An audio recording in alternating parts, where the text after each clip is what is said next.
Recording பண்ணியிருக்கேன். Good morning my dear students. இன்றைக்கி நம்ம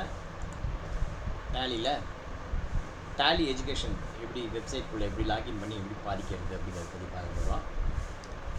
நீங்கள் நேராக கூகுளில் போயிடுங்க. கூகுளில் போயிட்டு யாருக்கெல்லாம் லைசன்ஸ் வந்திருக்கோ அவங்க அந்த 10 பேர் டேலி எஜுகேஷன் லாகின் அப்படின்னு நீங்கள் டைப் பண்ணுங்கள். டேலி எஜுகேஷன் லாகின் அப்படின்னு டைப் பண்ணுங்கள். இப்போ வந்து எனக்கு ஒருத்தர் யூசர் ஐடி பாஸ்வேர்டு அனுப்பிச்சிருக்காங்க. நான் அதை வச்சு யூஸ் பண்ணி பார்க்குறேன். மெசேஜ் பண்ணிக்கார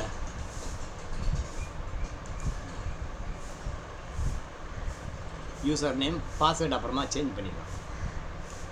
இப்போ குணசேகரன் வந்து யூசர் ஐடி பாஸ்வேர்டு அனுப்பிச்சிருக்காரு. அது எப்படி நீங்கள் லாகின் பண்ணுறது வந்தவங்க அப்படின்னா டேலியில் போங்க. இந்த மாதிரி லாகின் போட்டிங்க அப்படின்னா உங்களுக்கு இந்த மாதிரி வரும். அதில் போய்ட்டு உங்கள் மெயில் ஐடியை டைப் பண்ணுங்கள். நீங்கள் எங்களுக்கு என்ன மெயில் ஐடி கொடுத்தீங்களோ அந்த மெயில் ஐடியை டைப் பண்ணுங்கள். அடுத்தது பார்த்திங்கன்னா இந்த பாஸ்வேர்டு டேலியில் வந்திருக்கும். இந்த பாஸ்வேர்டை காப்பி பண்ணி அந்த பாஸ்வேர்டையும் போட்டு ஒரு வாட்டி செக் பண்ணி பார்த்துக்கோ கரெக்டான பாஸ்வேர்டு இருக்கான்ட்டு போட்டு லாகின் பண்ணிக்கோங்க. ஓகேவா? டேலி எஜுகேஷனில் போய்ட்டு நீங்கள் லாகின் பண்ணுங்கள். இங்கே வந்து இதை பாஸ்வேர்ட் சேவ் பண்ண வேண்டாம், அப்படியே கொடுத்துட்டு இந்த இடத்துல எடுத்த உடனே நீங்கள் பண்ண வேண்டிய ஆக்டிவிட்டி வெரிஃபை மொபைல் நம்பர் அப்படின்னு ஒரு ஆப்ஷன் இருக்குது. இந்த வெரிஃபை மொபைல் நம்பர் அப்படிங்கிறது எதுக்காகனா உங்களுடைய மொபைல் நம்பரை வெரிஃபிகேஷன் பண்ணிக்கிட்டாங்கன்னா அந்த மொபைல் நம்பருக்கு உங்களுக்கு டேலி ரிலேட்டடாக அலர்ட்ஸ்லாம் வந்துகிட்டே இருக்கும்.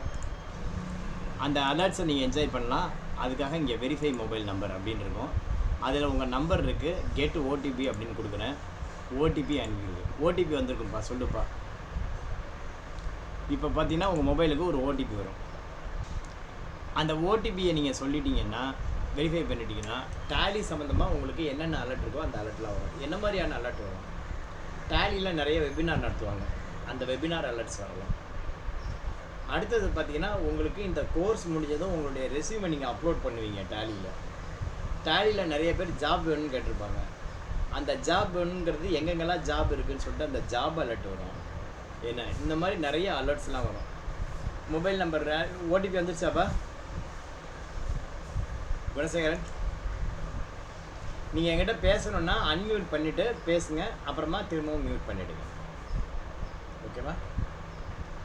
ஓடிபி வந்துருச்சாப்பா? ஓடிபி வந்துருச்சா இல்லையா? சரி, அந்த ஓடிபி வந்ததுன்னா அதை கொடுத்து வெரிஃபை அப்படின்னு கொடுத்தீங்கன்னா ஓடிபி சார் வந்துருச்சு சார்.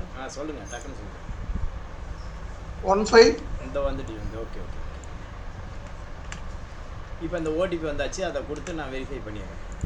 ஒரு வாட்டி தான் இது பண்ண முடியும். இது பண்ணிட்டீங்க அப்படின்னா உங்களுக்கு ஓகே. அடுத்தது பார்த்தீங்கன்னா இது பாருங்கள், request your free Tally Prime access. இதை போய் நீங்கள் கிளிக் இப்போதைக்கு பண்ண வேண்டாம். இதை நீங்கள் எப்போ பண்ணணும் அப்படின்னா உங்கள்கிட்ட சொந்தமாக லேப்டாப் இருக்குது அப்படின்னா நீ எப்போ யூஸ் பண்ண போறியோ அப்போ நீ பண்ணிக்கலாம். ஓகேவா? ஒரு 40 மணி நேரத்துக்கு நீங்கள் வந்து ரெக்வஸ்ட் அக்சஸ் கொடுத்துட்டீங்கன்னா அதுலேருந்து 40 ஹவர்ஸ் மீன்ஸு நீ எப்போ சிஸ்டம் ஓப்பன் பண்ணி டேலியை எப்போ ஓப்பன் பண்ணுறியோ அது வந்து AWS அப்படிங்கிற ஒரு மெத்தடில் நடக்குது. நீங்கள் டேலியை ஓப்பன் பண்ணினீங்க அப்படின்னா அதுலேருந்து எவ்வளோ மணி நேரம் நீங்கள் டேலி ஓப்பன் பண்ணி வச்சுக்கிங்க அந்த 40 மணி நேரத்துக்கு உங்களுக்கு டேலி வந்து ஃபுல் வெர்ஷன் ஒர்க் ஆகும். ஓகேவா? இது வந்து பார்த்தீங்கன்னா உங்களுக்கு லேப்டாப் இருந்ததுன்னா request your free Tally Prime access கொடுங்க. பட் எனக்கு தெரிஞ்சு இப்போ கொடுக்க வேண்டாம். உங்கள்கிட்ட லேப்டாப் இருந்தாலுமே நீங்கள் டேலியில் பேரோல் இந்த மாதிரி ஒரு சில முக்கியமானது நம்ம நடத்துவோம். அந்த மாதிரி நேரத்தில் இல்லை ப்ராஜெக்ட் பண்ணுறதுக்கு நான் வந்து உங்களுக்கு ப்ராஜெக்ட் கொடுப்பேன். அந்த ப்ராஜெக்ட் பண்ணுற நேரத்தில் அதை ஆப்பர்ச்சுனிட்டியாக யூஸ் பண்ணுவேன். பிரம்மாஸ்திரம் மாதிரி உங்களுக்கு 2 பிரம்மாஸ்திரம் இருக்குது இந்த மாதிரி டேலி யூஸ் பண்ணிக்கிறதுக்கு. முதல் பிரம்மாஸ்திரம் இந்த ரெக்வஸ்ட் டேலி 40 ஹவர்ஸ். அதுக்கப்புறம் பார்த்தீங்கன்னா டேலி வந்து பார்த்திங்கன்னா உங்களுக்கு 7 days ஃப்ரீ ட்ரையல் கொடுப்பாங்க. அதையும் நீ யூஸ் பண்ணிக்கலாம்.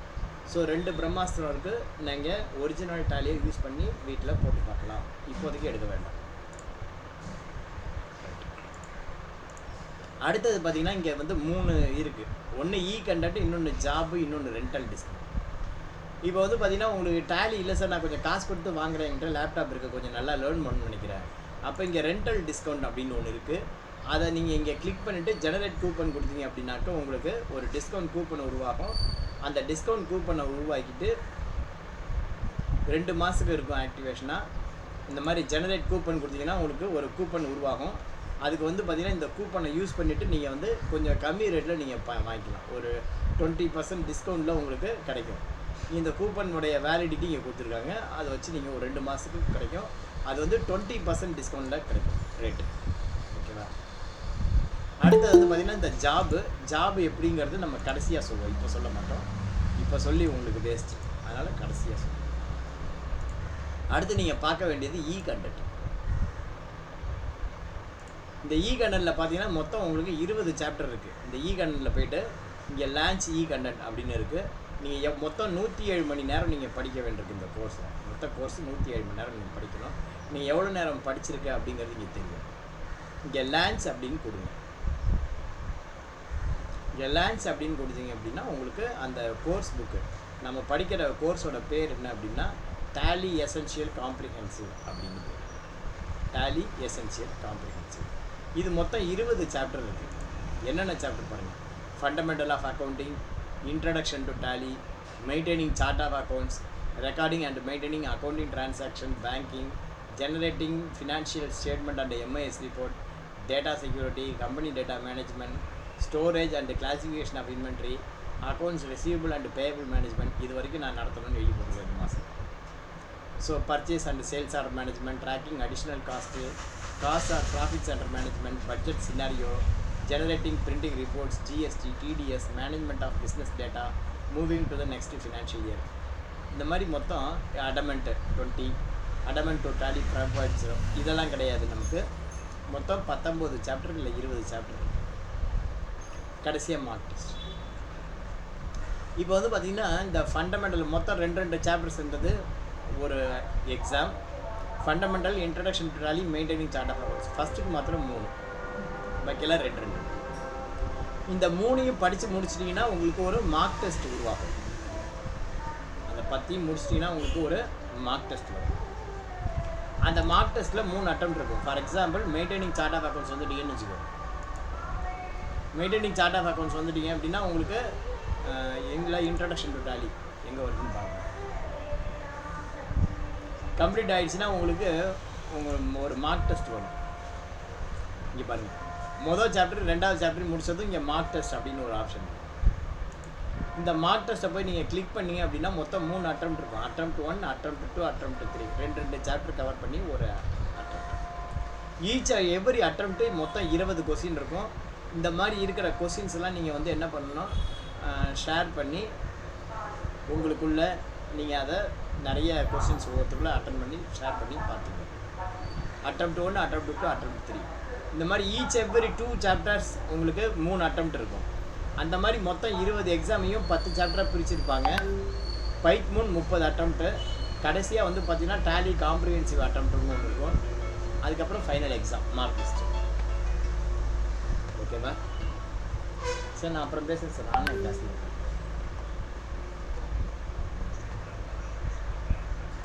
ஓகேவா? இந்த மாதிரி மொத்தம் 20 அட்டெம்ப்ட் இருக்கும். 20 அட்டெம்ப்ட் 10 அட்டெம்ப்ட் இருக்கும். 10 அட்டெம்ப்ட் இன்ட்டு ஒரு அட்டெம்ப்டில் 20 கொஸ்டின். ஓகேவா? மொத்தம் ஒரு அட்டெம்ப்ட்டு 20 MCQ இருக்கும். ஒரு சாப்டருக்கு 3 அட்டெம்ப்ட் இருக்கும்.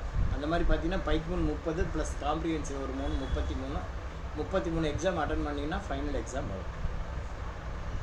ஓகேவா? ஃபைனல் எக்ஸாம் இதுதான் வந்து உங்களுக்கு சர்டிஃபிகேட் கொடுக்கக்கூடியது. அதை நீங்கள் கொஞ்சம் கான்சன்ட்ரேஷனாக படிக்கணும். Right, okay. இப்போ நம்ம முதல் சாப்டர் பார்ப்போம். ஃபஸ்ட்டு சாப்டர் வந்து பார்த்திங்கன்னா ஃபண்டமெண்டல் ஆஃப் அக்கௌண்டிங். இப்போ வந்து பார்த்திங்கன்னா first chapter fundamental of accounting. அதில் போய்ட்டு maintaining accounting and phases of accounting cycle அப்படின்னு ஒன்று இருக்குது. முதல்ல அங்கேருந்து கால் பண்ணுவோம்.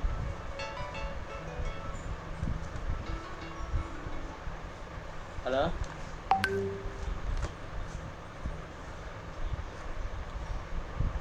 ரைட் சார், நான் இப்போ ஆன்லைன் கிளாஸில் இருக்கேன், அதுக்காக சொன்னேன். நான் எப்படி இப்போ பக்கத்து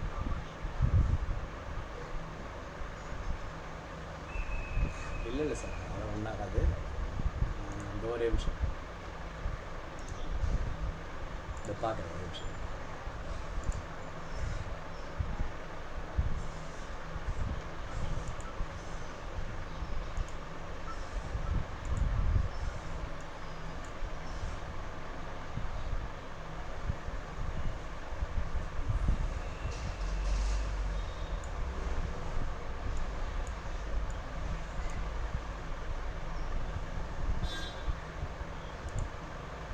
இதோ பார்க்குறேன் சார்.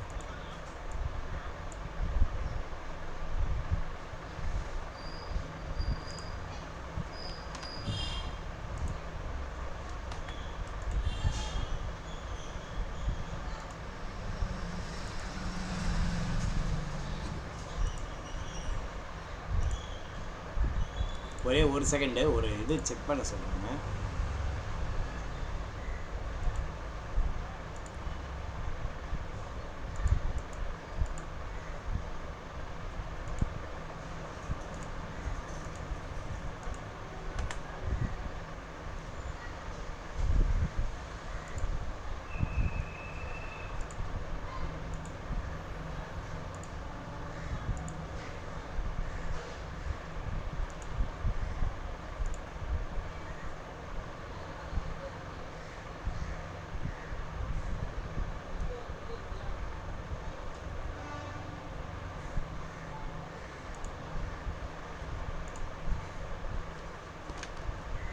ஒரே ஒரு செகண்ட் பா.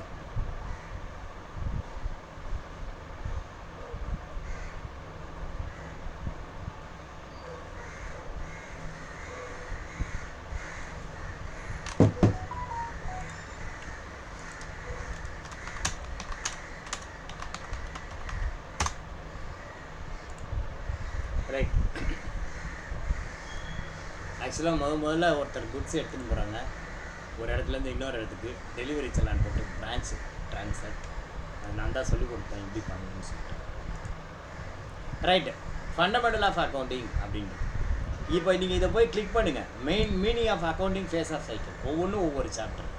கோல்டன் ரூல் ஒரு சாப்டர், ட்ரையல் பேலன்ஸ் ஒவ்வொரு சாப்டர், கன்க்ளூஷன் அது முடிச்சு ஈக்குவல்ஸ்.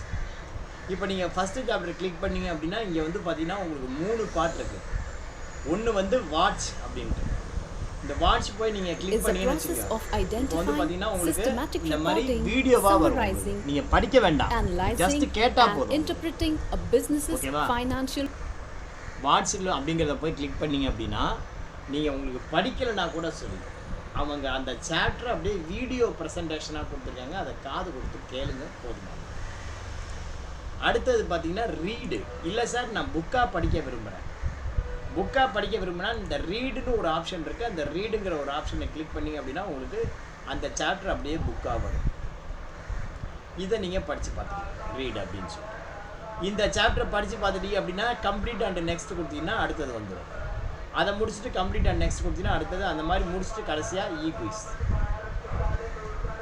இந்த மாதிரி படிக்கும்போது உங்களுக்கு ஏதாவது ஒரு டவுட் வருது, அந்த டவுட் வந்துச்சு அப்படின்னா நீங்கள் இடத்துல இங்கே நோட்ஸ் அப்படின்னு ஒன்று இருக்குது. இதில் வந்து நீங்கள் டைப் பண்ணி வச்சுக்க முடியும். இப்போ வந்து பார்த்தீங்கன்னா உங்களுக்கு ஆட் ஆர் எடிட் நோட்ஸ், இந்த நோட்ஸில் போய்ட்டு ஆட் ஆர் எடிட் நோட்ஸ் அப்படின்னு கொடுத்தீங்கன்னா சார் இந்த இடத்துல உங்களுக்கு ஏதாவது ஒரு டவுட் இருக்குது. இப்போ ஒரு for example in your books of accounts ஒரு லெட்ஜர் ஷோஸ் டெபிட் பேலன்ஸ்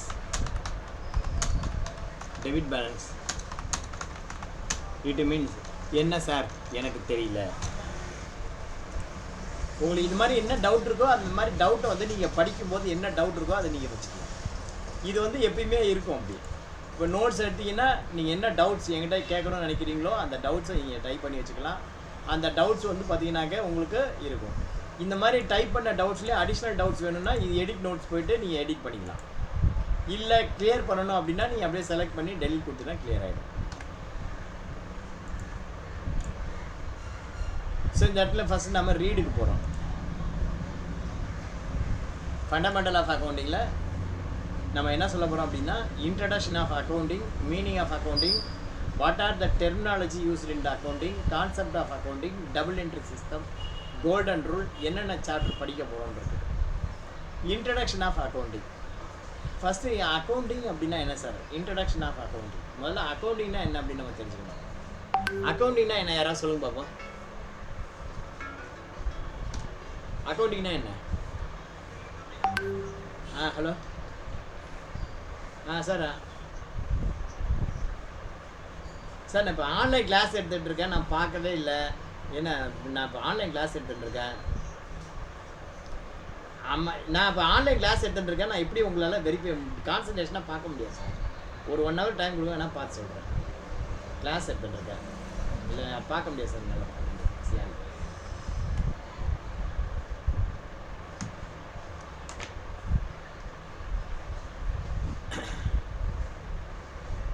இந்த மாதிரி காலத்தில் டென்ஷன் பண்ணுறாங்க சில பேர்.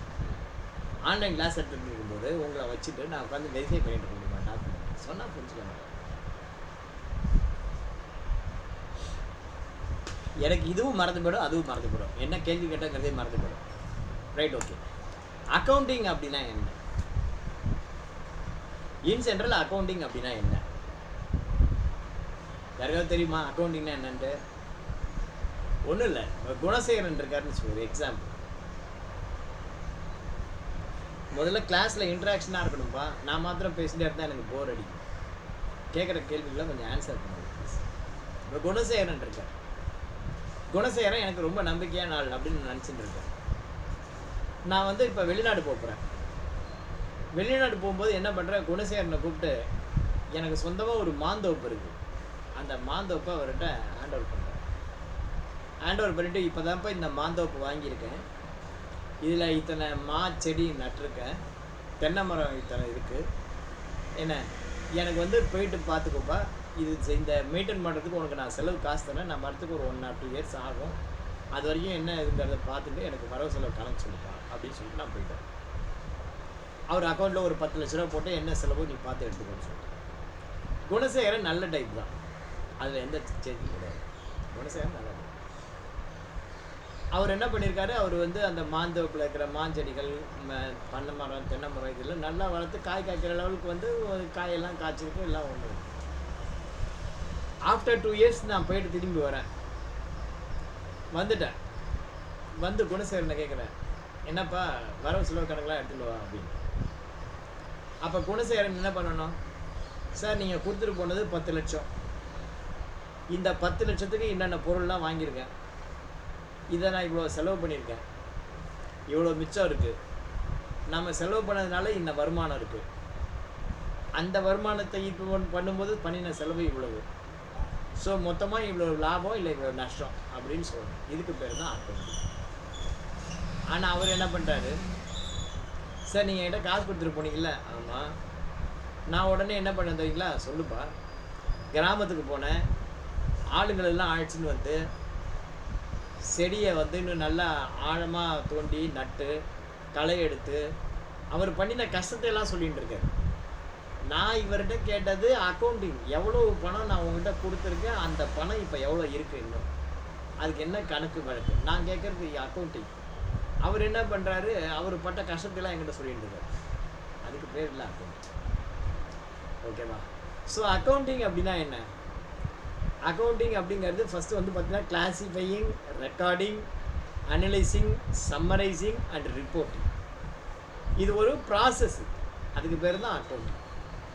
நீ பட்ட கஷ்டத்தையெல்லாம் கேட்கறதுக்கு நான் இங்கேருந்து வந்திருக்கேன் அப்படிங்களா? ஓகேவா? So accounting is the process. இந்த அக்கௌண்டிங் வந்து பார்த்தீங்கன்னா யாரெல்லாம் மெயின்டைன் பண்ணுவாங்க, மேனுஃபேக்சரர், ட்ரேடர் அண்டு சர்வீஸர், யாரெல்லாம் பண்ணுறாங்களோ அவங்க.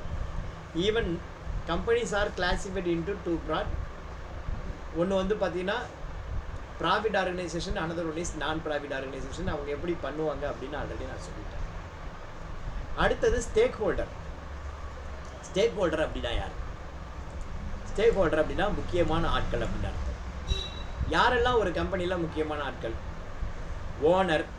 ஒரு கம்பெனியில் அஃப்கோர்ஸ் ஓனர் ரொம்ப முக்கியமான ஆள். அடுத்தது எம்ப்ளாயி. எம்ப்ளாயி இல்லாமல் எந்த ஒரு கம்பெனியும் இருக்க முடியாது, ஒழுங்காக நடக்காது. So employee is also stakeholder, முக்கியமான ஆள். அடுத்தது இன்வெஸ்டர். இன்வெஸ்டர் அப்படின்னா உன் கம்பெனியில் அப்பார்ட் ஃப்ரம் ஓனர் சில பேர் வந்து இன்வெஸ்ட் பண்ணியிருப்பாங்க, ஷேர் ஹோல்டர்ஸ் அந்த மாதிரி இன்வெஸ்ட் பண்ணியிருப்பாங்க. அவங்க சப்ளையர்ஸ், உன் கம்பெனிக்கு யாரெல்லாம் பொருள் சப்ளை பண்ணிடுறாங்களோ அந்த சப்ளையர்ஸு. அடுத்தது கஸ்டமர். கஸ்டமரும் ரொம்ப இம்பார்ட்டண்டான ஒரு ஆள். கம்யூனிட்டிஸ். கம்யூனிட்டிஸ் அப்படிங்கிறது பிஸ்னஸ் ஃபங்க்ஷன் ஆகிறதுக்கு கூடிய அதர் செட் ஆஃப் கஸ்டமர், கஸ்டமருடைய எம்ப்ளாயி அந்த மாதிரி. அடுத்தது கவர்மெண்ட் அத்தாரிட்டி. பிஸ்னஸ் நான் பண்ண போகிறேன், கவர்மெண்ட்டுக்கும் எனக்கு என்ன சம்பந்தம்? எப்படி கவர்மெண்ட் அத்தாரிட்டி எப்படி ஒரு இம்பார்ட்டண்ட்டாக இருக்கும் அப்படின்னா, உன்னுடைய பிஸ்னஸில் மெயின் பார்ட்டே கவர்மெண்ட்டு தான். நீ ஒரு ப்ராடக்ட் வாங்குவ, விற்ப. இப்போ ஒன்றும் இல்லை, இப்போ நான் வந்து ஒரு மொபைல் ஃபோன் வாங்குகிறேன். இந்த மொபைல் ஃபோனுடைய ரேட்டு 10,000 ரூபாய். 10,000 ரூபாய்க்கு வாங்குகிற மொபைல் ஃபோனை நான் எவ்வளோக்கு விற்க முடியும்? 11,000க்கு விற்க முடியும். 500 இல்லை 1000 அவ்வளோதான் மார்ஜின் வைக்க முடியும். இப்போ 500 1000 வைக்கிறது ரொம்ப கஷ்டமாக இருக்குது. ஆன்லைனில் 100 ரூபாய்க்கு மேலே வச்சு விற்றுட்டு போயிடுறாங்க. நான் ஒரு கடை வச்சு அதுக்கு அட்வான்ஸ் கொடுத்து, வாடகை கொடுத்து, கரண்ட் பில் கட்டி, எம்ப்ளாய்க்கு சேலரி கொடுத்து, எல்லா அக்கௌண்ட்டையும் கட்டி எனக்கு கிடைக்கிறது 200 ரூபா. ஒன்றுமே இல்லாமல் ஆன்லைனில் சும்மா இமேஜை மாத்திரம் வச்சுட்டு அவன் வித்துட்டு காசு வாங்கிட்டு போயிடுறாங்க. அவன்கிட்ட என்னை விட அவன் சீப்பாக போட முடியுது அவனால். இப்போ பாருங்கள், நான் இதை ஒரு பொருள் 10,000 ரூபாய்க்கு வாங்குகிறேன். நான் ஒரு கடை வச்சுருக்கேன். நான் எவ்வளோக்கு விற்கிறேன்? 10,500 ரூபாய்க்கு விற்கிறேன். லாபம் எனக்கு எவ்வளவு? 500 ரூபா. இந்த 500 ரூபா லாபம்னு நினைக்க வேண்டாம். இந்த 500 ரூபாய்க்கு பர்சன்டேஜில் பார்த்தீங்கன்னா எவ்வளோ பர்சன்டேஜ்? 10,000க்கு 10% 1000 ரூபாய், 5% 500 ரூபாய். எனக்கு கிடைக்கிற லாபம் வந்து பார்த்தீங்கன்னா 5%. 10,000 ரூபாய்க்கு வாங்கி 10,500 ரூபாய்க்கு விற்றேன்னா எனக்கு கிடைக்கிற லாபம் 5%. இப்போ இதே பொருளை நான் வந்து பர்ச்சேஸ் பண்ணும்போது 18% ஜிஎஸ்டி கொடுத்து வாங்குகிறேன், 1800. விற்கும் போது அதே மாதிரி 18% ஜிஎஸ்டி கலெக்ட் பண்ணுறேன். அதுக்கு 1890.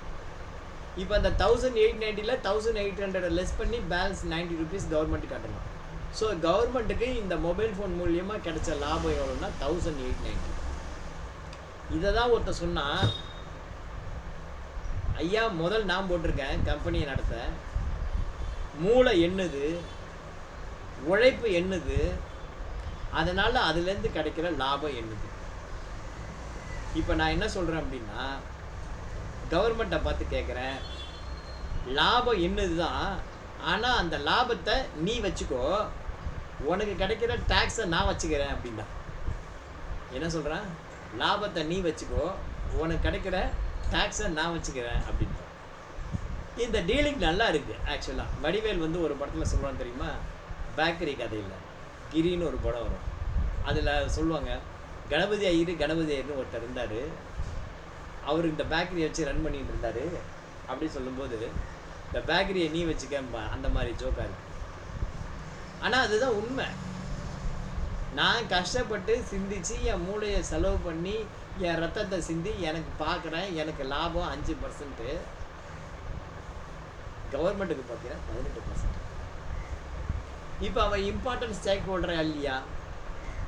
நம்மளை விட 4 பங்கு important stack holder.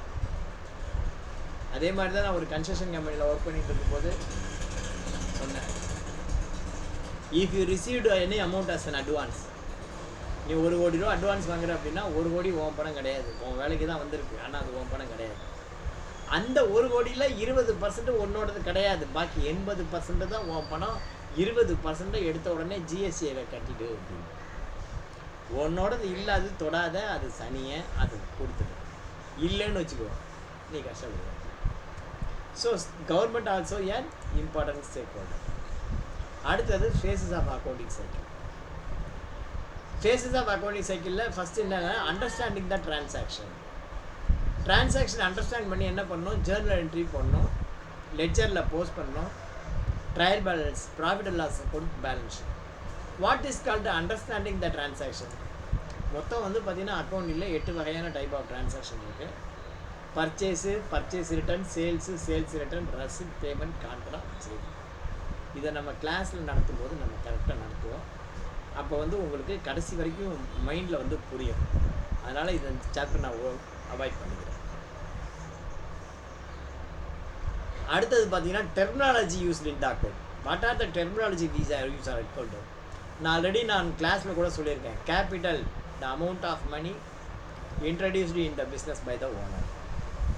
Transactions are classified into 2 broad category, cash transaction and credit transaction.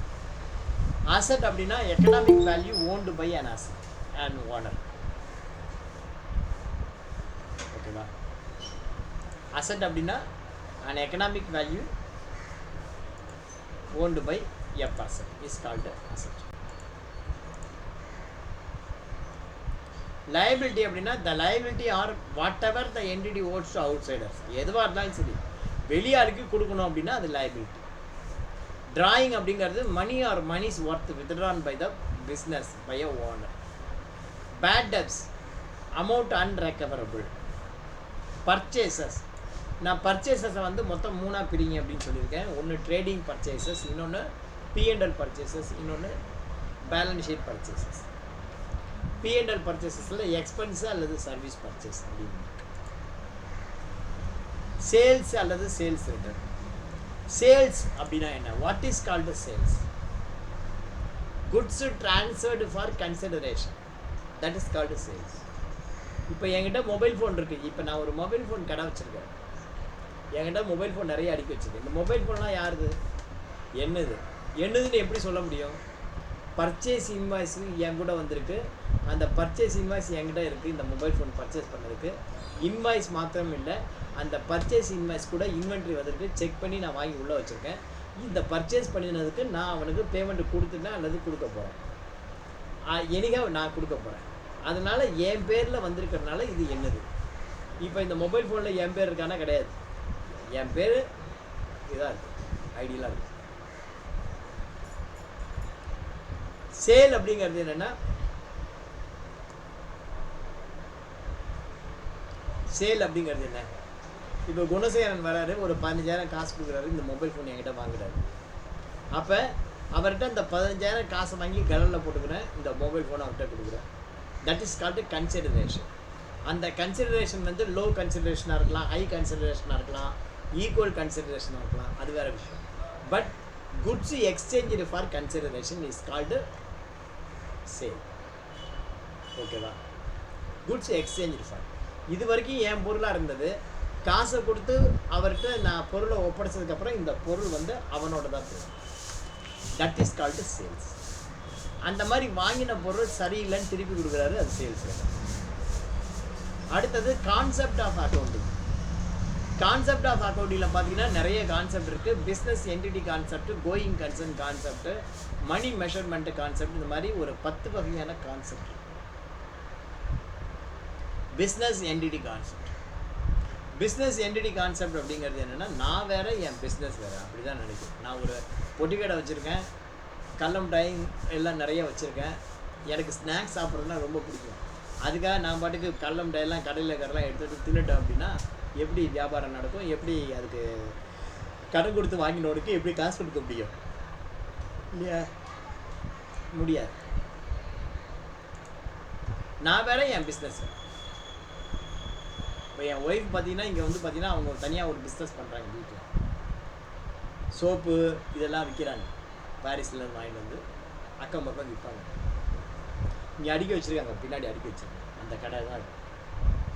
அப்போ தன்னோட யூஸ்க்கு எடுக்கும்போது என்ன பண்ணுவாங்கன்னா, இங்கே ஒரு கல்லாப்பட்டி இருக்குது, அங்கே வந்து காசை போட்டுட்டு தான் தான் வீட்டுக்கு வேணுங்கிறது எடுப்பாங்க. வெளியில் எல்லாருக்கும் என்ன ரேட் கொடுக்குறோமோ அதே ரேட்டுக்கு இங்கே கல்லாப்பட்டியில் காசை போட்டுட்டு எடுப்பாங்க. நான் வேறு, என் பிஸ்னஸ். இது ப்ரொப்ரைட்டர்ஷிப். இப்போ நானும் குணசேகரனும் ஒரு கம்பெனியில் பார்ட்னர்ஷிப் வச்சுருக்கோம். ஒரு auto, two wheeler spares, two wheeler spares விற்கிறது. என் வண்டிக்கு ஒரு ஸ்பேர்ஸ் தேவைப்படுது. நான் பாட்டு கடையிலேருந்து எடுத்து போடுறேன் அப்படின்னு சொல்ல முடியுமா? என் பொருள் மாத்திரம்னா பரவாயில்ல, குணசேகரனோட இன்வெஸ்ட்மெண்ட் இருக்கும்.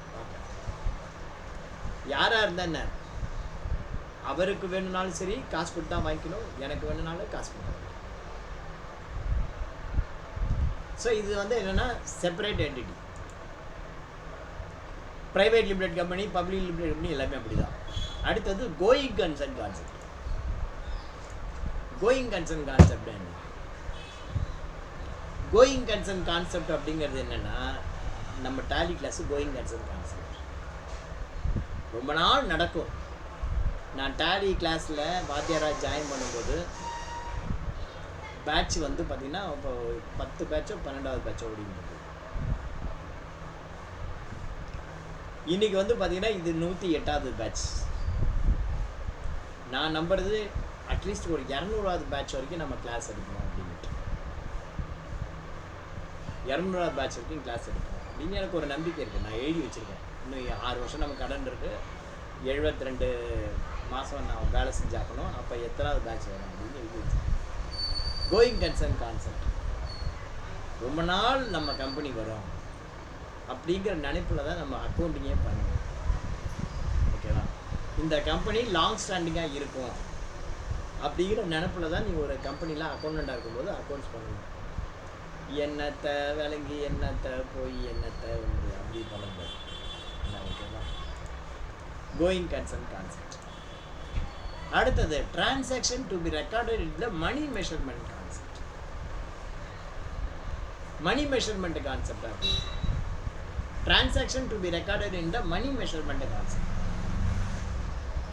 இப்போ வந்து பார்த்தீங்கன்னா, நான் வந்து ஒரு சார்ட்டர்ட் அக்கௌண்டன்ட், கீர்த்தனா ஒரு டாக்டர் அல்லது ஒரு கன்ஸ்ட்ரக்ஷன் கம்பெனி என்ஜினியர் அப்படின்னு.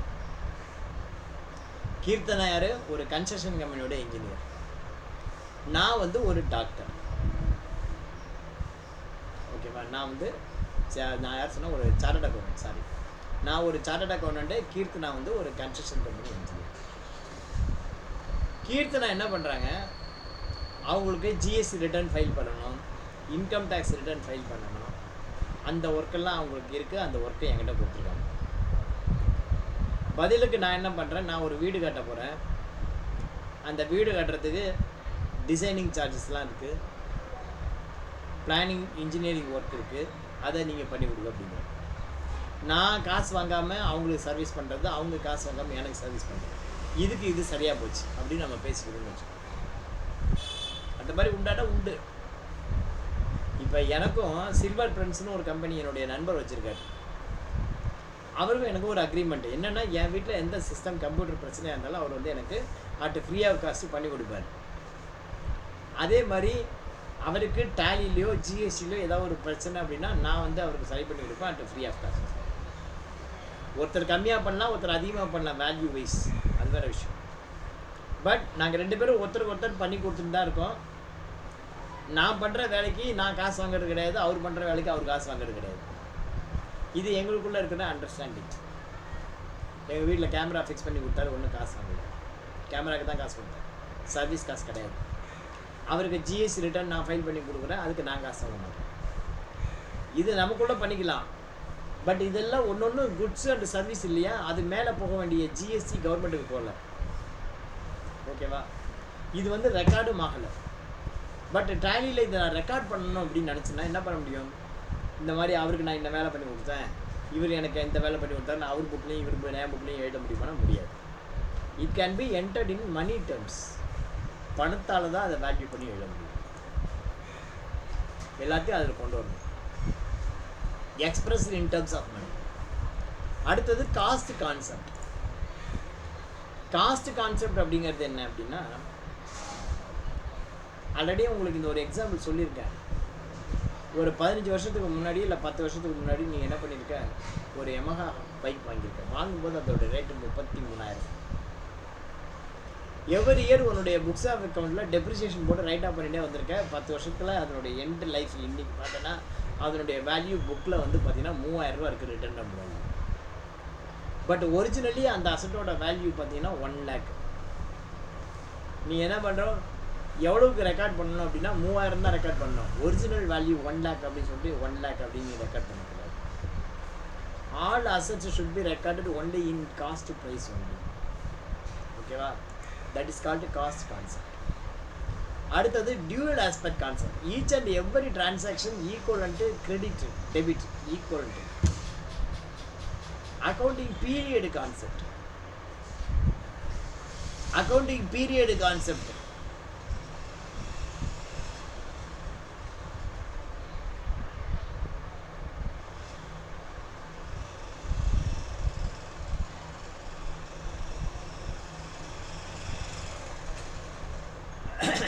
Each and in financial accounting, period may be 1 week, 1 month, 1 year, எப்படி வேணா இருக்கும்.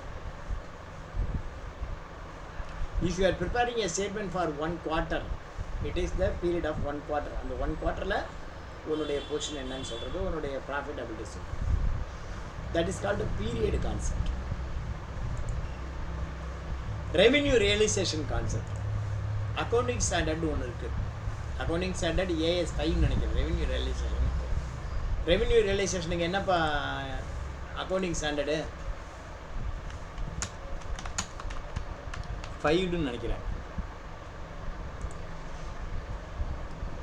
In Indian accounting standard it provides genuine revenue realisation வந்து என்ன இது தெரியல, நான் பார்த்து சொல்கிறேன். அக்கௌண்டிங் ஸ்டாண்டர்ட் 18 என்ன சரியா எனக்கு ஞாபகம் இல்லை. ரெவென்யூ ரியலைசேஷன் அப்படின்னா when a revenue to be considered as a revenue.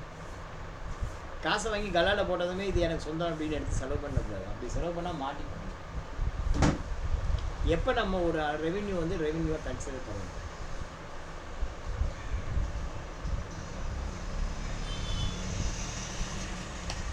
Especially construction company, project orient company. நான் வந்து என்ன பண்ணுறேன், ஒரு கன்ஸ்ட்ரக்ஷன் பில்டிங் கட்டி கொடுக்குறேன்னு சொல்லிட்டு ஒரு 1 கோடி ரூபாய் அக்ரிமெண்ட்டை போட்டு ஒரு ப்ராஜெக்ட் சைன் பண்ணி 10 லட்ச ரூபா அட்வான்ஸ் வாங்குகிறேன். அட்வான்ஸ் 10 லட்ச ரூபா வாங்கின உடனே அது ஏன் பணம் ஆகிடுமானா கிடையாது. அந்த 10 லட்சத்தில் முதல்ல 18% ரிவர்ஸ் ஒர்க் பண்ணி ஜிஎஸ்டி கட்டணும். பேலன்ஸ் கட்ட தான் என்னது, பேலன்ஸ் பணமும் என்னதானா என்னது கிடையாது. என்னது எப்போ அந்த ஒர்க்கு எதுக்காக நான் அட்வான்ஸ் வாங்கியிருக்கணும் அந்த ஒர்க்கை கம்ப்ளீட் பண்ணால் தான் அந்த ரெவென்யூ வந்து ரெக்கக்னைஸ். அதாவது for example material mobilisation advance அப்படின்னு வச்சுக்கோ. அந்த பில்டிங் கட்டுறதுக்கு தேவையான மெட்டீரியல்ஸ் எல்லாம் கொண்டு வந்து அவன் சைட்டில் வச்சு தேவையான மெட்டீரியல்லாம் வச்சுட்டேன் அப்படின்னு சொன்னால் தான் ஓகேன்னு சொன்னதுக்கப்புறம் நான் வந்து ஒரு பில் ரைஸ் பண்ணுவேன். அதை அவன் அக்செப்ட் பண்ணணும். அக்செப்ட் பண்ணதுக்கப்புறம் தான் I have to recognize the revenue.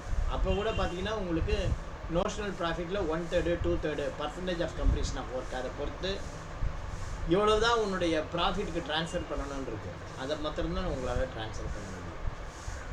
So entire amount you cannot considered as a revenue. ஓகேவா? ஸோ அந்த மாதிரி ஈச் அண்ட் எவ்ரி ஐட்டம் இருக்குது when a revenue to be considered as revenue. ஒரு பொருளுக்கு நான் சப்ளை பண்ணுறேன்னு சொல்லி அட்வான்ஸ் வாங்கிட்டேன், வெதர் இட் இஸ் ஏ ரெவென்யூனா கிடையாது. அந்த பொருள் நான் சப்ளை பண்ணுறதுக்கு அட்வான்ஸ் வாங்கினாலும் அதை நான் சப்ளை பண்ணி முடிச்சதுக்கப்புறம் தான் it should be considered as revenue. இந்த மீன் டைம் திடீர்னு அந்த பொருள் வேண்டான்னு அவன் சொல்லிட்டான், இல்லை ஒன்றால் சப்ளை பண்ண முடியல, இது ரெண்டில் எது வந்தாலும் சரி நீங்கள் அட்வான்ஸ் என்ன பண்ணணும், you have to refund. So when a revenue to be considered as a revenue, அதான் வந்து ரெவென்யூ கன்சிடரேஷன். அடுத்தது accrual concept. Accrual concept, what is called accrual concept? Method of accounting in general 2 types. ஒன்று cash based, இன்னொன்று mercantile based. கேஷ் பேஸ்ட்னா whenever expenditure is going to incurred or income revenue received, அதை மாத்திரம் account பண்ணுறது cash based accounting. Accrual based accounting அப்படிங்கிறது if a transaction is happened it should be recorded immediately. That is called accrual based. சிம்பிளாக புரிகிற மாதிரி சொல்கிறேனே, எனக்கு மாதம் ஒரு 30,000 சம்பளம் ராமகிருஷ்ணா மிஷனில் தராங்கன்னு சொல்கிறேன். Day by day it is getting accrual. நான் 1ஆம் தேதி வரேன், அட்டண்டன்ஸில் கையெழுத்து போடுறேன், கிளாஸ் எடுக்கிறேன், உடனே அங்கே நாராயணன் சார் இருப்பார், சார் இந்த மாதிரி வந்துட்டேன் சார், எனக்கு வேலை செய்ய காசு கொடுங்க, கேட்க முடியுமா? 2ஆம் தேதி போகிறேன், அட்டண்டன்ஸு கையெழுத்து போடுறேன், கிளாஸ் எடுக்கிறேன், சார் நேற்றுக்குள்ளே காசு இன்னைக்குள்ளே காசு 2 நாள் காசு கொடுங்க அப்படி கேட்டால் கொடுப்பாங்களா? கொடுக்க மாட்டாங்க. salary is day by day it is getting accrued. அதை ரெக்கார்டு மெயின்டைன் பண்ணுவாங்க. at the end of the day, end of the month, sorry day month, ஒரு ஜேவி போட்டு பாஸ் பண்ணுவாங்க. salary account expense Ramakrishna mission, salary account debited to salary payable to Srinivasan account credit 30ஆம் தேதி record பண்ணுவாங்க. when they are making payment, for example 5th அன்னைக்கு payment பண்ணுறாங்க 5ஆம் தேதி அப்படின்னு வச்சு, when they are making payment on 5th, salary payable Srinivasan account debited, bank account credit அப்படின்னு. that is called method of accrual based.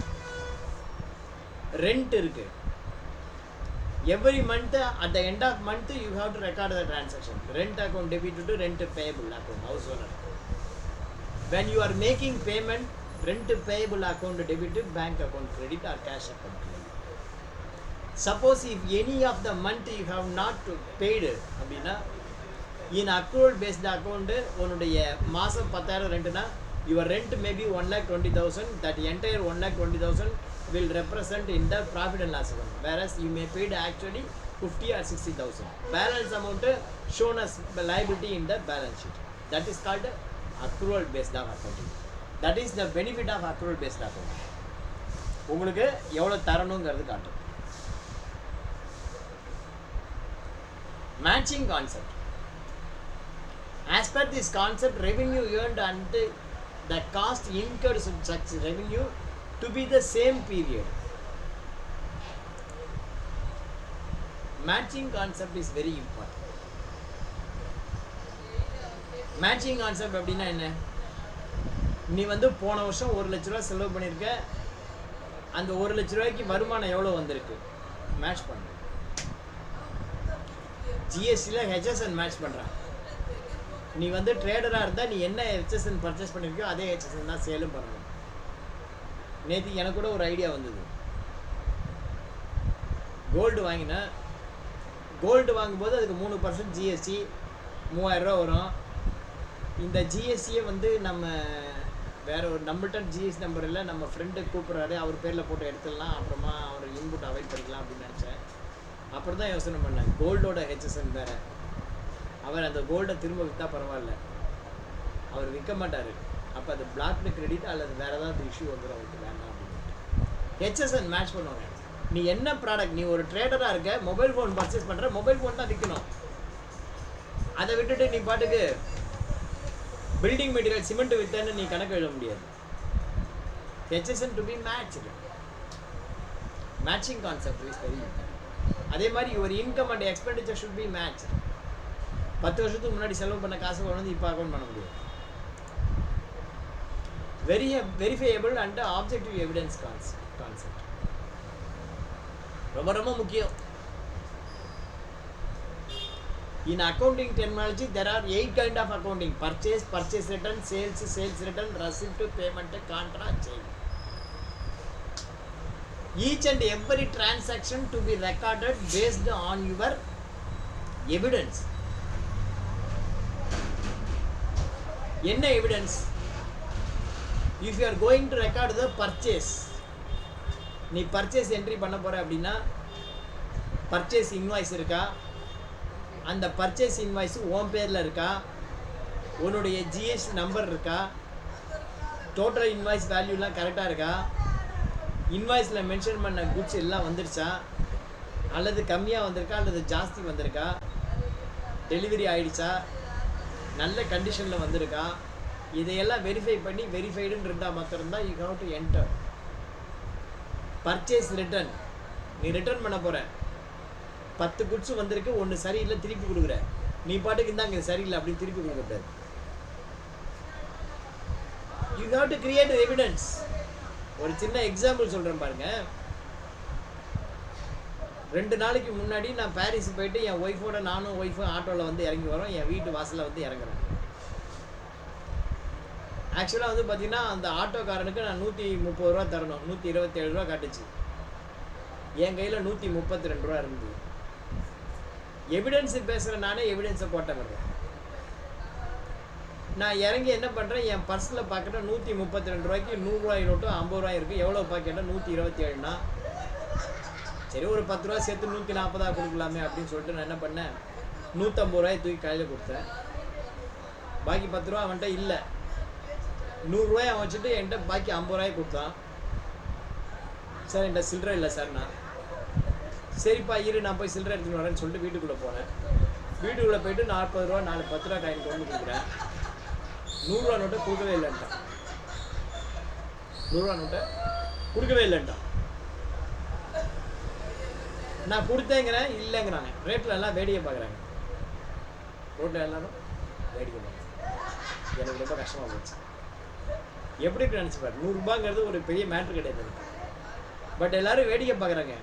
அப்போ தான் எனக்கு சடனாக ஞாபகம் வந்தது, இருப்பா என் வீட்டில் கேமரா இருக்குது, நான் தப்பு பண்ணேன், நான் உனக்கு 200 ரூபாய் தரேன், நீ தப்பு பண்ணால் எனக்கு தெரியா அப்படின்னா கேட்டேன். நான் தப்பு பண்ணியிருந்தா உனக்கு 200 ரூபாய் தரேன், நீ தப்பு பண்ணினா எனக்கு தெரியா திருப்பி எக்ஸ்ட்ரா 100 ரூபா தரியா? தானே சார், வா கேமராவை கொண்டு போய் காமிச்சேன். இந்த பாரு உங்ககிட்ட காசை கொடுத்துட்டு என்கிட்ட பர்ஸில் கிடையாது, இந்த வெறும் பர்ஸ் தான் நான் எடுத்துகிட்டு வரேன், இந்த பார் அப்படின்னு சொல்லிட்டு அந்த எவிடன்ஸ் காமிச்சேன். அதனால் எனக்கு அந்த 100 ரூபா தப்பிச்சு. ரைட்டா? இது மாதிரி ஒரு அக்கௌண்டன்ட்டு எவிடன்ஸ் பேஸ்டு இல்லைன்னா நான் ஏமாந்துருப்பேன். எது ஒன்றுனாலும் சரி ஒரு அக்கௌண்டன்ட்டு எவிடன்ஸ் பேஸ்டில் தான் ஒர்க் பண்ணணுமே ஒழிய நீங்கள் வந்து பார்த்தீங்கன்னா நம்பிக்கை அடிப்படையில் ஒர்க் பண்ணவே கூடாது. இப்போ ஒருத்தருக்கு பேமெண்ட் பண்ணுறோம், பேமெண்ட் என்ட்ரி பேமெண்ட் பண்ணுறோம். பேமெண்ட் எப்படி பண்ணணும்? சும்மா லெட்ஜரை தட்டி பார்த்து பேலன்ஸ் இருக்குன்னு உடனே நீ பேயபிள் அப்படின்னு கொடுத்துடக்கூடாது. செக் போட்டு கொடுத்துருவோம். முதல்ல அவனுக்கு எதுக்கு பேமெண்ட் பண்ணணும், எந்த பில்லுக்கு எகென்ஸ்ட் பேமெண்ட் பண்ணணும், உண்மையிலேயே அவனுக்கு பேமெண்ட் பண்ண வேண்டியிருக்கா, 1க்கு 2 வாட்டி கன்ஃபார்ம் பண்ணிக்கணும். லெட்ஜரை எடுத்து அவனுக்கு பேமெண்ட் பண்ண போகிறேன்னா கேஷ் பேமெண்ட்டா செக் பேமெண்ட்டா? கேஷ் பேமெண்ட்னா எவ்வளோ பண்ண போகிறேன்? இப்போ 10,000 ரூபா வரைக்கும் நீ கேஷ் பேமெண்ட் பண்ணலான்னு வச்சுக்கோ. அந்த 10,000 ரூபா வரைக்கும் கேஷ் பேமெண்ட் பண்ண போகிறேன்னா 5,000 ரூபாய்க்கு மேலே கேஷ் பேமெண்ட் பண்ணாக்க ரெவென்யூ ஸ்டாம்ப் போட்டு கையெழுத்து வாங்கணும். ரெவென்யூ ஸ்டாம்ப் போட்டு கையெழுத்து வாங்கணும். If you are making payment more than 5,000, you have to affix this revenue stamp receipt. அப்போ தான் அது செல்லும். என்ன சார், 20,000க்கு மேலே உன்னால் கேஷாக பேமெண்ட் பண்ணக்கூடாது. 20,000க்கு மேலே நீ கேஷ் பேமெண்ட் பண்ணக்கூடாது. அப்படிலாம் இருக்கு. அதே மாதிரி பேமெண்ட் பண்ணுறதுக்கு முன்னாடி if you need to deduct any TDS, you have to deduct TDS பிடிச்சிக்கணும். இந்த மாதிரி evidence based you have to make payment. Whatever the transaction in accounting, you please act as a evidence. எவிடன்ஸை base பண்ணி தான் நீங்கள் work பண்ணணும் அப்படிங்கிறத சொல்லிவிட்டு இன்றைய வகுப்பை நாம் முடிவு வைப்போம். நாளைக்கு நம்ம இந்த டபுள் என்ட்ரி சிஸ்டமை நாளைக்கு நம்ம பார்க்கலாம். நன்றி, வணக்கம், விடைபெறுவோம். ஒவ்வொருத்தரும் என்ன பண்ணுங்கள், வாட்ஸ்அப்பில் அட்டண்டன்ஸை வந்து என்ட்ரி பண்ணுங்கள். வாட்ஸ்அப்பில் உங்களுடைய அட்டண்டன்ஸை என்ட்ரி பண்ணுங்கள். இந்த 30 பேரும் யாரெல்லாம் என்ட்ரி பண்ணிருக்கீங்களோ அவங்களுக்கு இன்றைக்கி அட்டண்டன்ஸ் வழங்கப்படும். நன்றி, வணக்கம், விடைபெறுவோம். நாளை இதே நேரம் சந்திப்போம் மீண்டும் 8:30. நன்றி, தேங்க்யூ. இதான் சொல்ல விரும்புனா சொல்லுங்கள். எப்படி இருக்குது சொல்லுங்கள் ஆன்லைன் கிளாஸ்.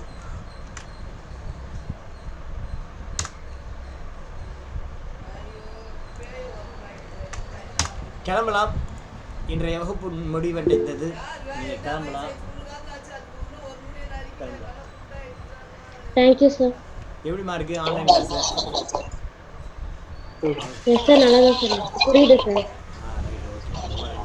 யாரும் பேசவே மாட்டேங்கிறீங்களா? பேசணும்னா தான் எனக்கு பேசணும்னா பார்ப்போம். Good morning sir. சொல்லுங்க சார், இந்த வீடியோ யூடியூப்ல அப்லோட் பண்ணுவீங்களா? கண்டிப்பாக. நீ ஞாபகப்படுத்துங்க, நான் பாட்டு போட்டுகிட்டே இருக்கேன்.